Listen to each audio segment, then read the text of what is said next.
Daily life conversation মানে প্রাত্যহিক জীবনের কথোপকথন। ডেইলি লাইফ প্রাত্যহিক জীবন মানে দৈনন্দিন জীবন, কনভারসেশন কথোপকথন।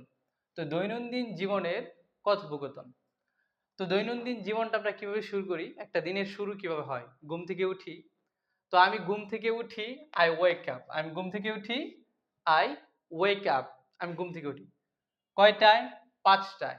at PM at 5 AM আমি ৫ টায় ঘুম থেকে উঠি। তো আমি সকাল ৫ টায় ঘুম থেকে উঠি, ইংলিশ কি হবে? I wake up at 5 AM। আপনি যদি ৬ টায় ওঠেন তাহলে বলবেন যে 6 AM। যদি ৪ টায় ওঠেন তাহলে বলবেন যে 4 AM।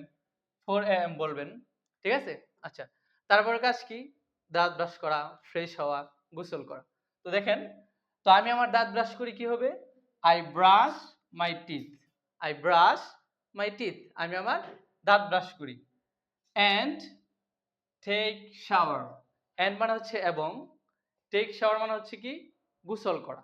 এন্ড টেক শাওয়ার, যেহেতু আই এই জায়গায় রয়েছে সাবজেক্ট, তো পরবর্তী এর জন্য এন্ড এর পরে সাবজেক্ট দেওয়ার প্রয়োজন পড়ে না। তো আই টেক শাওয়ার মূলত হচ্ছে বাক্যটা। তো আই টেক শাওয়ার, আমি গোসল করি। তাহলে কি হবে? আরেকটা বাক্য আপনি বাড়াইতে পারেন যে আই ব্রাশ মাই টিথ। আমি আমার দাঁত ব্রাশ করি এবং ফ্রেশ হই, এবং নিজে নিজে কি হয়? ফ্রেশ হই। এখানে বলতে পারেন যে ফ্রেশ আপ। কি বলতে পারেন? Fresh up. ফ্রেশ আপ মানে হচ্ছে কি? ফ্রেশ হওয়া। তো I brush my teeth and fresh up. আমি ফ্রেশ হই।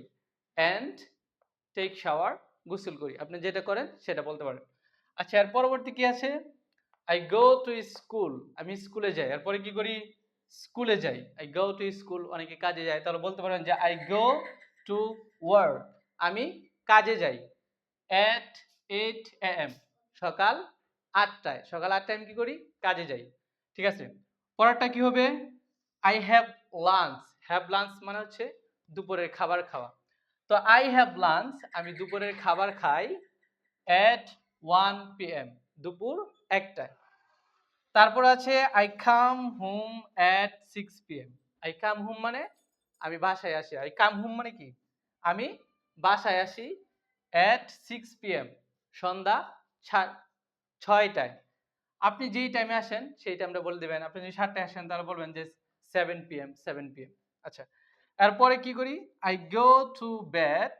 আমি ঘুমোতে যাই। গো টু বেড মানে হচ্ছে ঘুমোতে যাওয়া। তো আই গো টু বেড, আমি ঘুমোতে যাই at 10 PM। ১০ টায়। at 10 PM।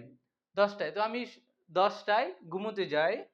I go to bed at 10 PM। আমি ১০ টায় ঘুমোতে যাই। আচ্ছা, একটা বিষয় লক্ষ্য করা যায় যে সব সময়ের শুরুতে at আসে। at 5 AM, পরে হচ্ছে at 8 AM, at 1 PM, at 6 PM, at 10 PM। তো বুঝতে পারলাম সময়ের শুরুতে সব সময় at আসে। সো এই বিষয়গুলো হলো দৈনন্দিন জীবনের মোটা মোটা কাজ, অর্থাৎ সব কাজ না, যেই মেইন পয়েন্টগুলো আছে এই কাজগুলো। এটা খুবই বিগিনারদের জন্য ভিউয়ার্স। তো যারা খুবই প্রাথমিক দিক থেকে ইংলিশ শিখতেছেন তারা এই ভিডিওটা বারবার দেখেন, এবং আপনি আয়নার সামনে বা হচ্ছে নিজের ক্যামেরা ওপেন করে এই বাক্যগুলো মুখে বলার চেষ্টা করেন, তাহলে ইনশাল্লাহ খুব দ্রুত আপনি শিখতে পারবেন। আসসালামু আলাইকুম।